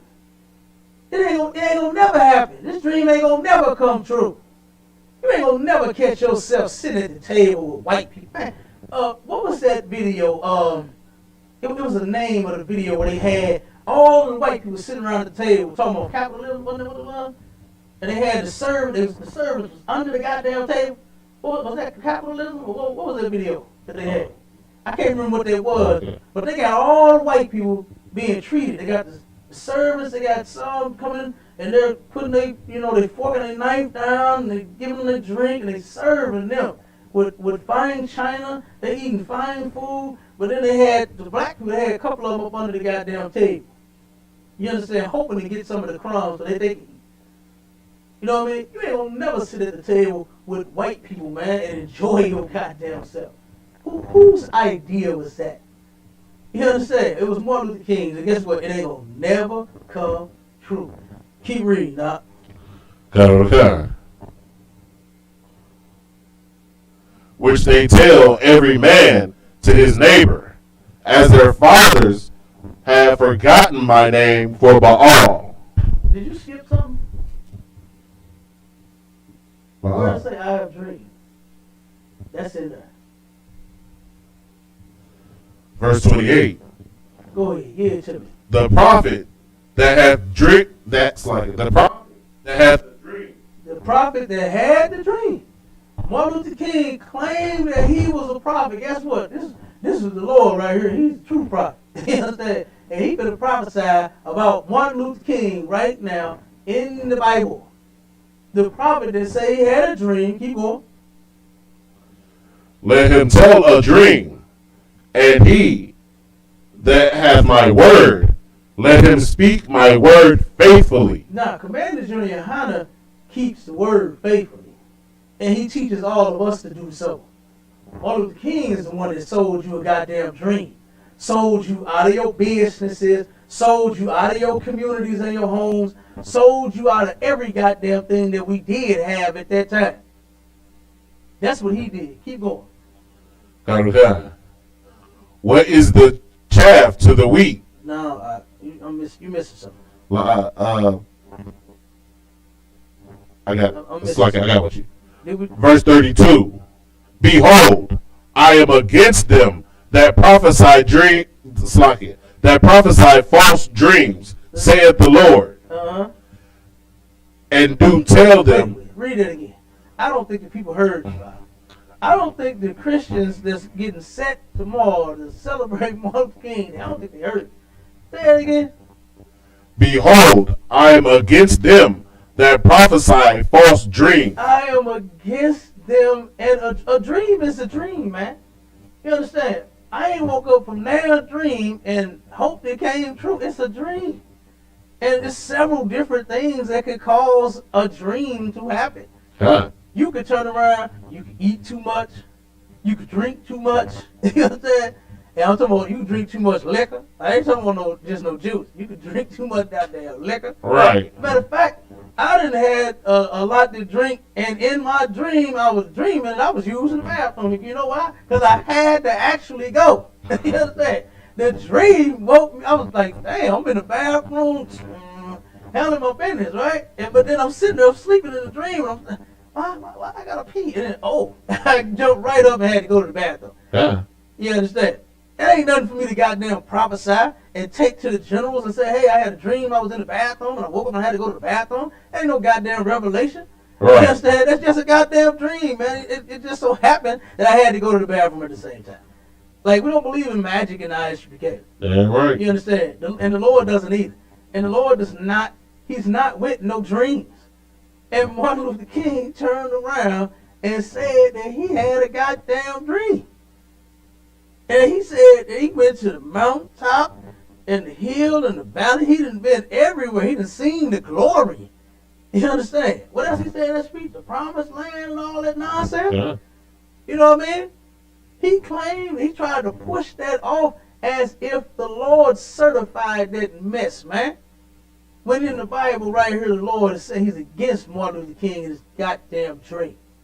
So why in the hell are you still hoping that this man's dream don't come true when the Lord said dreams don't come true, man? Read it again. Okay. Behold, I am against them that prophesy false dreams, Go ahead. saith the Lord, and do tell them. And do what? And do tell them. And do tell them. He woke up from a dream and went and told everybody else the goddamn dream. And guess what? People followed it. And guess what? People perished behind it. Keep going. And cause my people to err. Cause them to err, meaning to make a goddamn mistake, man. We done made another mistake trusting these people. When our thing is, when there's somebody that you know you can't trust, you're supposed to leave alone. Not keep giving them a chance. Well, you know, people can change, right? You know, especially when it comes to them now. Right. I ain't saying don't give your brother or your sister that ask you for forgiveness and a chance. And you know what I'm saying? I ain't saying that you have to take them back in or let them. Say for instance, if somebody stole something from you, you don't have to let them back in your house because they stole from you. They ask you for forgiveness, but you are required to forgive that brother, that sister. You're required to at least forgive them. Don't punch them in their mouth because they stole from you. Forgive them, and you keep your distance. There, I love you, cuz, but you can't come on my house no more. You know, I heard you, cuz, I forgive you, but you can't come over no more. And that's fine. You just didn't punch him and break his jaw or beat him upside his head with a bat because he stole from you. You forgave him and you move forward. It's okay to forgive your brothers and your sisters if they do you wrong. That's in the Bible. But these people right here, we ain't supposed to be forgiving them for nothing. The Lord said to never forget.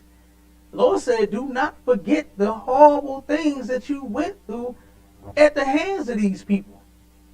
All the sufferings from slavery, then after you so-called free from slavery. And then right now in 2021, we're still going through the same old things at the hands of the same old people. Why?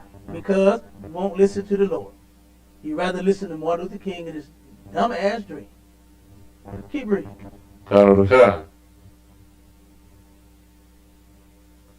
And cause my people to err by their lies. Did you cause black people, Hispanic people, Native Indian people to err all according to your lying-ass dream, man? Yeah. You understand? That's what happened. Martin Luther King got what he deserved to have his brains blowed out at that goddamn hotel that he was just freaking some white girl at.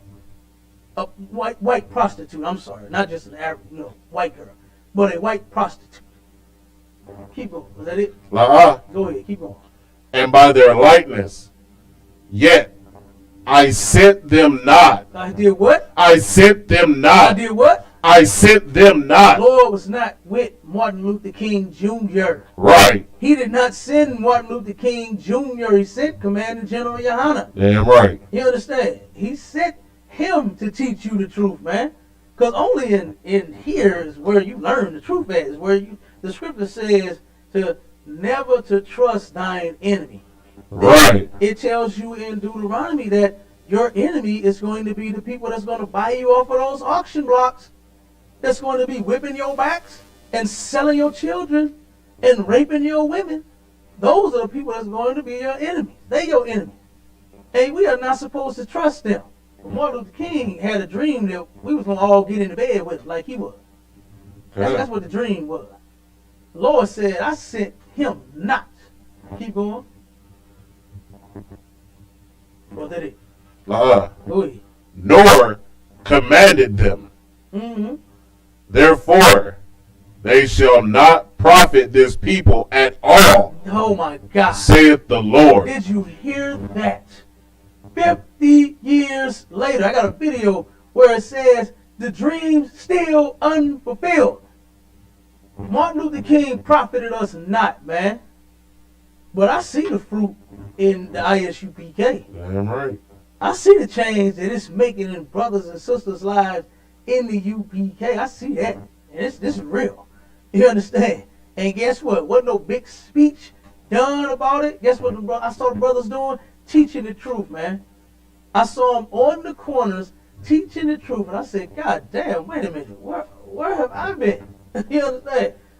I started waking up. You know how you wake up where you rub your eyes and do all this hearing. Boy, I started hearing that truth. I started waking up then. You understand? I had to go get my favorite little cup of hot chocolate. You know I like some hot chocolate. You feel me? I had to go get my favorite cup of hot chocolate out and wake up the rest of the way. You understand? And get my ass in class and learn the truth. That's what I did. Damn right. You know what I mean? Man, the Lord did not send Martin Luther King Jr. He ain't command him and tell him to tell you that lying ass dream. And then guess what? He turned around and said that the stuff that he's doing and you're following is not going to profit you at all. And then guess what? Martin Luther King even realized that too. Martin Luther King said himself, I feel that I'm leading my people into a burning house. Now, why would you do that? Martin Luther King Jr., Martin Luther King's kids, they still out there making speeches, right? The granddaughter, the damn daughter, the sons, and everybody affiliated with him. They still out there teaching that non-violence mumbo jumbo too. Man, skip the got something you want to bring up?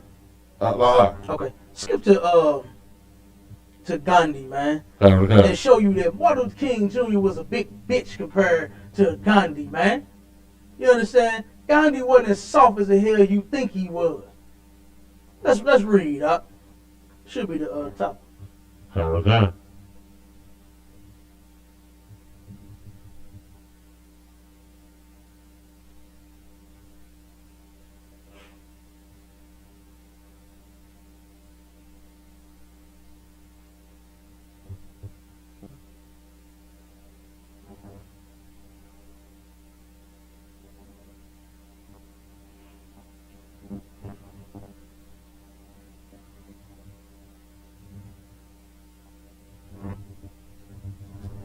All right.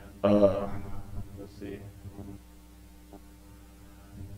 Between cowardice and violence. Okay, this is the writings of Mahat Ghandi. You understand? And this is one of the parts of this. You can go to this website. You understand? It's mkghandi.org. And this is the stuff that he actually wrote and said himself. Okay? And between cowardice and violence, between you, a man being a goddamn coward and being weak and soft, you understand? And then on the other hand, violence, right? Being aggressive, you understand? Of fighting and killing. Let's see what he had to say about this. I would risk violence. I would do what? Would. Wait, whoa. What? Wait. Martin Luther King went and studied Ghandi and his non-violent movement, right? Martin Luther King said that like Ghandi, right? He said, and Martin Luther King got questioned in an interview. And he still switched it and made it all soft and as weak, like a Christian would, man. Like a preacher would. He turned around, no, I don't think that's what he meant. I hear you don't think that's what he meant when that's what he said. And this was in an interview, man. You can look this stuff up. Ain't nothing that UPK making up just to bash Martin Luther King. You understand? This is to shed the goddamn light on this damn hypocrite. Okay? Ghandi said what? I would risk violence 1,000 times rather than risk the emasculation of a whole race. Martin Luther King was a bitch. Right. He wasn't no bitch, man. Ghandi said, guess what? I go through what I gotta go through rather than me and my people get emasculated and be soft by anybody, goddamn body. The whole race suffer and be soft. Black men, the strongest goddamn thing walking the streets. And here we is, we're in the church with a tambourine. Sugar, sugar, sugar, sugar, sugar. Men go to pick up that goddamn thing when they go to church. You hear me out? I done seen them race to the damn thing. Sugar, sugar, sugar, sugar, sugar. Sugar, sugar, sugar, sugar, sugar. And a bunch of them goddamn preachers got a whole bunch of sugar, sugar, sugar, sugar, sugar in their goddamn tank too. Ghandi wasn't no goddamn coward, man, like what you think. He was a little squirmy little bastard. You know, skinny, like one of them Africans that you see their rib cage. He was hella skeet, you understand? I don't think he'll bust a grape. But in his mind, he wasn't no bitch. Right. You understand? He wasn't as soft as Martin Luther King portrayed Ghandi to be. He did have a non-violent. Ghandi did a lot of stuff. Ghandi had the don't eat movement. How long did Ghandi didn't eat? What did that? Weeks. It was weeks. I forgot how long Ghandi did the non-violent movement, the don't eat movement, the don't talk movement, the don't walk movement. Ghandi did all kind of stuff, man. You understand? Ghandi was more so proving his point, saying that he ain't gonna stop until he get what he want. You understand? Martin Luther King taught you how to be a coward, man. Keep reading, now. Coward.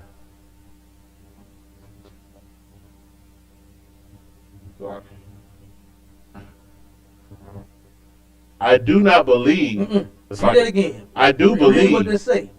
Okay. Read the title of that. Violence, the choice. The who? The choice. Read it again. Violence, the choice. Violence, the choice. Go ahead. You read. I do believe that where there is only a choice between cowardice and violence, I would advise violence. Wait a minute, he would do what? I would advise violence. No. Gandhi was non-violent. Gandhi said he'll do what? I would advise violence. Gandhi said, fuck that, we fighting. Right. That's what Gandhi said, man. You understand? Gandhi take that little punk ass robe he had on and he'll swear up in your goddamn face. That's what Gandhi would do. Right. But Martin Luther King, when he was asked this similar question, when he was asked the same thing about Gandhi saying that, hey, when there's a choice for being violent or a coward, I'd rather go to war. And guess what Martin Luther King did? He bucked down like a little bitch and said, well, that's what I don't think that's what he said. See, I believe non-violence is the best approach. That's what Martin Luther King said. When Gandhi said, what? Read that again. Come on, man. You understand? Come on. Where there's only a choice. When there's only a choice. These are your only two options. Right? And one is what? Cowardice. Cowardice, being a coward, being weak, being soft, being a preacher, being like Martin Luther King. And violence. And violence, right? The non-violence movement. Gandhi said he'll do what? I would advise violence. He said, I would advise violence, man. Gandhi loved his people. And Gandhi was about that life. You understand? He wasn't as soft as you think he was because you saw him, you know what I'm saying, when he was doing the nonviolent thing. That's what they put out there. That was to turn around and get you in your head so that you wouldn't fight back. So that you thought other people was on that same page as you, was your preacher telling you to get dog sick on you, get bumped upside your head, get, you know what I'm saying, threatened, spit on, rock stone there, and you just keep on watching and singing, we shall overcome. That's what he wants you to do. Same way you're doing today is Black Lives Matter, hands up, don't shoot. That's what you're doing. Mm-hmm. You're doing the same goddamn soft-ass thing. When this man wasn't all about no nonviolence, he did several different movements. He did several different things. And they did highlight his non-violence approach when he was just walking around and sitting down in the streets. You understand? When they did interview him a couple of times and he asked him about his non-violent march. Yeah, he did have one. But he did several things. But him being a coward was not top priority. That was not top on his list like it was for your preacher, Martin Luther King. That was on his list. That's on all the preachers' list. All of them are cowards, man. All of them is soft. All of them is weak. All of them is a bunch of bitches. Just like Martin Luther King. That's what they take after. That's what they all take after. You understand? Keep reading now. Okay. I would rather have India resort to arms in order. He said he what? He would rather India do what? Resort to arms. No. Walk around the streets. Resort to arms. Sing and hold your hands up and say don't shoot. Resort to arms. He said I have them resort to arms. Keep going. In order to defend her honor. In order to defend her honor, man. Martin Luther King ain't had no goddamn honor. Martin Luther King was a sissy, man. Gandhi was not. Like I said, he didn't take after Gandhi. He didn't go over to India and research Ghandi in the entirety. He just went over there to find out how to get busted upside the head and sprayed down with a hose. Then you keep marching. That's what he did. That's what he did. Gandhi said, I'd rather we pick up some guns and go to war and get busy. You understand? To uphold India's honor, man. Keep reading. That's a lot. Go ahead. But I mean, that's the tradition of the so-called black pastor, though. Mm-hmm. Is to take whatever they read and to make it as soft as they possibly can. Yeah. Like, absolutely. Like we read right here. Ghandi wasn't about that. They did the same thing to Ghandi and what he said as they did to Yahushua. Come on, man. Like, oh, you found it 2 times. He talked about being at peace, and left out the Most High is a man of war. Left out if you ain't got a sword, sell your clothes and get you one. Like, you left all that off. You left out Yahushua is an austere man. That's all gone. You just give the maker the soft version, the smiling, the gay version. Thank you, Jesus. You Yeah, sugar, with a tambourine. God, like this is the exact same vein as everything else that has come out of the so-called Black Christian church since it's been established in America. Exactly. Nobody thinks like your preacher, man. God. Nobody. No white man, no African man, no Chinese man, no Indian man. You hear Ghandi right here. This is Gandhi's words himself. This is Ghandi right here. Ghandi was about as big as a worm. You understand? Ghandi couldn't bust a grape, but he wasn't soft. God. Ghandi wasn't laying down in the middle of the street doing a die-in. You understand? Ghandi wasn't walking around letting you club him upside his head. That wasn't happening. You understand? That was not happening. Ghandi said, damn that. If we have to go to war, we will. Keep going. Count on God. Then that she should, in a cowardly manner, become or remain a helpless witness to her own dishonor. Are you understanding what this man said? And that's what the hell Martin Luther King made us, man. To a goddamn helpless witness to our own dishonor, man. Right. Like we can't do nothing to help ourselves now. We can't fix ourselves now. We can't save ourselves from nothing that's going on. Why? Because you took what you call it out, the gay route, man. You took the gay route. You understand? You took the preacher's route. Instead of following Commander Junior Honda that follows Christ, that follows the Most High. You understand? Which is about being a man of goddamn war. You understand? That's what the Most High chose us to be, men of war. That's why back in the day, we were soldiers. Christ said in the scripture, endure hardness as a good soldier for Christ. Christ ain't pick no goddamn Christian preachers. Right. He ain't pick nobody in no choir, bamming no tambourine, talking about some sugar. Christ picked soldiers. Why you think you ain't in the ISUPK? Because you soft. Capital S-O-F-T. Soft. Just like Martin Luther King Jr., man. Like I said, Ghandi was a G compared to Martin Luther King, man. It's goddamn shame. Damn shame, man. Here you is teaching this nonsense to black people. You understand? Letting them get their goddamn head busted and all of that. That's why a lot of people left that movement, man. Because they was tired of getting beat on, man. Niggas been getting beat on and abused since we've been here, Martin Luther King Jr. And the followers and the people that still teaching that same nonviolence. You know they still teaching that mess today? They still teaching the same nonviolence. They still want you to be a coward. When nobody else is teaching their people to be a coward. Kim Jong-un just said in an article, I think now it's time for us to bring the U.S. to its knees. We tired of its aggression. That's what they said.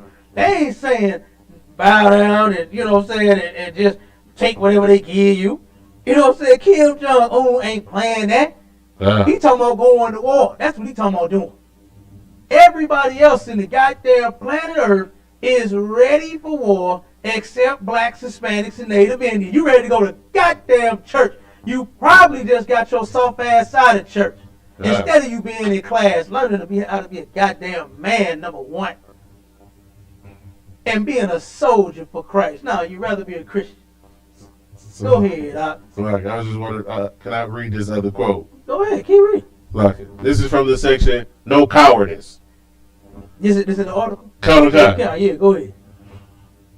I want both the Hindus and Muslims to cultivate the cool courage to die without killing. But if one has not that courage, I want him to cultivate the art of killing and being killed rather than, in a cowardly manner, flee from danger. For the latter, in spite of his flight, does commit mental himsa. He flees because he has not the courage to be killed in the act of killing. You understand that? Ghandi wasn't no bitch. At all. Ghandi was not soft, man. You understand? These are the words of Ghandi himself. Right. Take this to your preacher. Take this to your pastor and ask him, preacher, why are you such a B-I-C-T-H, and in that order. Yeah, I know what I'm getting at from. God. What was that, Mama D? I think so. Mama D off one of them love and hip hop shows. She spelled it wrong, but we got the point. You understand? Mm-hmm. B-I-C-T-H, and in that order. You understand me? Straight up. Well, ask your pastor, why are you such a B-I-C-T-H pastor, deacon, reverend? You understand? Apostle, what else they calling themselves? Come on, man, that's sick ass nonsense. And guess what? I'm gonna show you what the Bible says. We ain't gotta listen to Ghandi. What Ghandi has to say about it, all we gotta do is listen to the Lord. And this is the Bible. Let me give you the scripture real quick. Okay. Give me in the pop.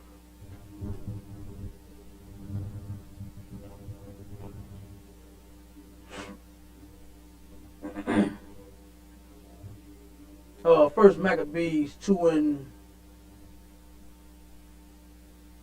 is it 2 and 29?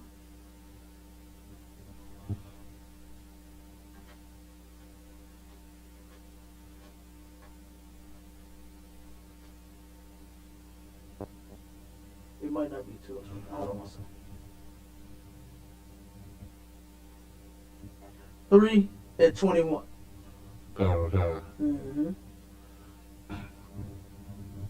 The book of First Maccabees, chapter 3, verse 21. In fact, start at 19. Hold on. I might want to use more. Hold on.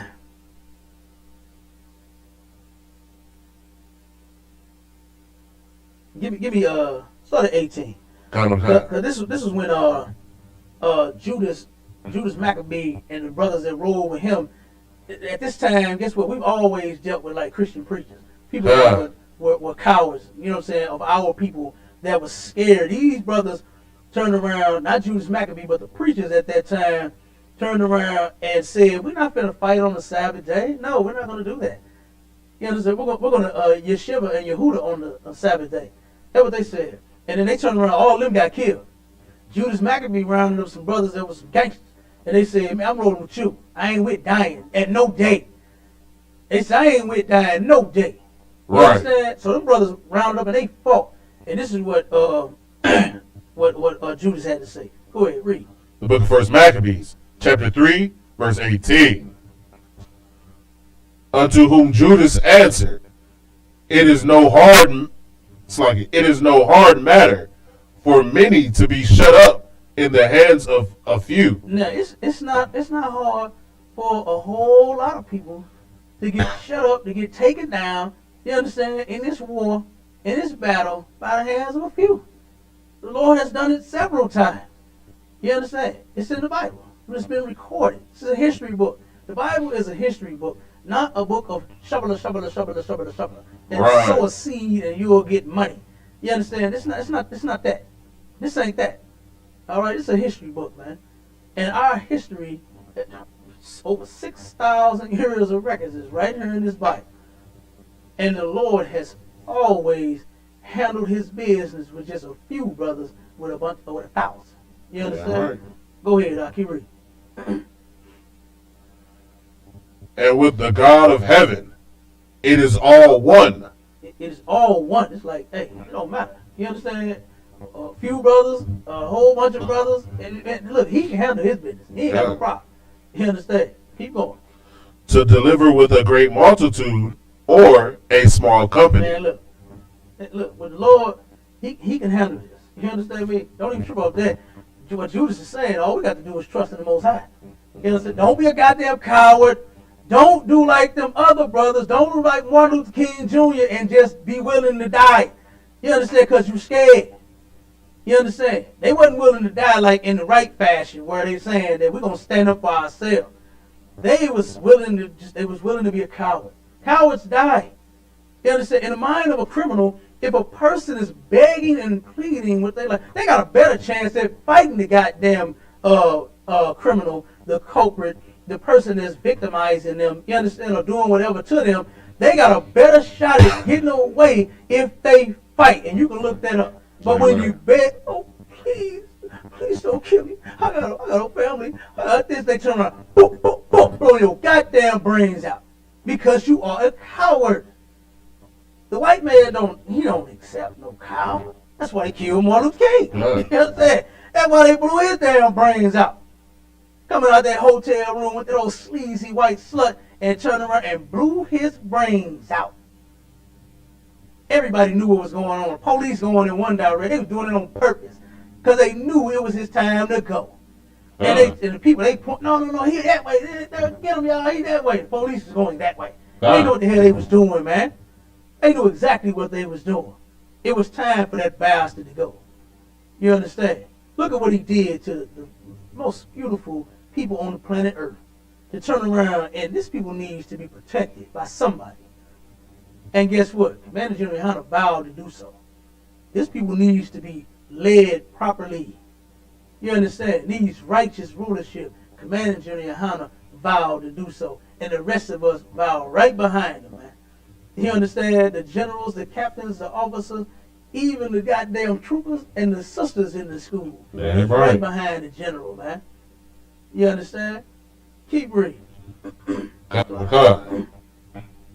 Verse 19. For the victory of battle standeth not in the multitude of an host, but strength cometh from heaven. Now, that's where our strength and our power comes from. It comes from heaven. It comes from the Lord. Right. You understand? Not just because you are, the general or the corporal, you know what I'm saying, of whatever military force that you own. You understand? It's because, guess what? You better have the Lord with you.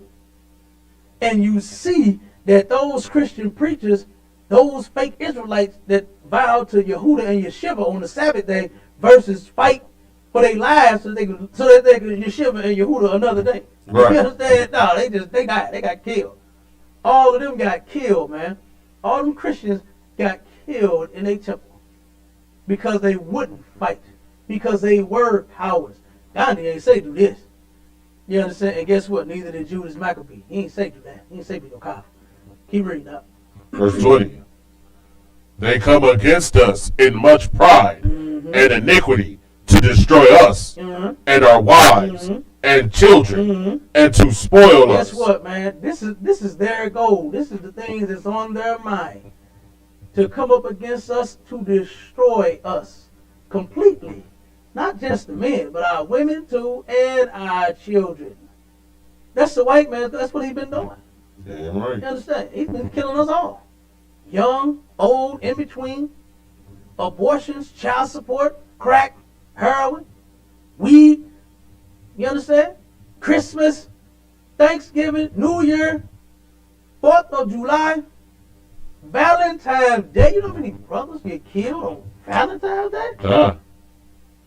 Valentine's Day, the day of love. Brothers and sisters is fighting and arguing because they didn't get a teddy bear or some chocolate. Disgusting, man. They come to destroy us all. Keep reading. Verse 21. But we fight for our lives and our laws. We do what? We fight for our lives and our laws. You ain't got to listen to Ghandi. You ain't got to go look that article up and listen to Ghandi and get strength. All you got to do is listen to your God. Send your Bible that you. I know you got it. I know you got a Bible at home. You understand? Every Christian I run into, I turn around, you got a Bible, right? Yeah. King James Version? Yeah. Okay, it's in there. It's in there. And where it said what? What did the Lord say? But we fight for our lives and our laws. Man, we fight for our lives and our laws. And you only find that in the Israelite School of Universal and Practical Knowledge under Commanding General Yohana. Right. And with that, do not celebrate Martin Luther King Day of no way. You understand? If you want to barbecue, just barbecue because you're cooking. You understand? You want to cook a meal, just cook because you're hungry. But don't celebrate Martin Luther King Day. Martin Luther King was a goddamn coward, man. Yeah, right. You understand? Martin Luther King was a coward. Your preacher is a coward. The members are cowards, man. But if you want to be a soldier, you make your way to the ISUPK. That's right. You understand? And with that, Shalom Israel.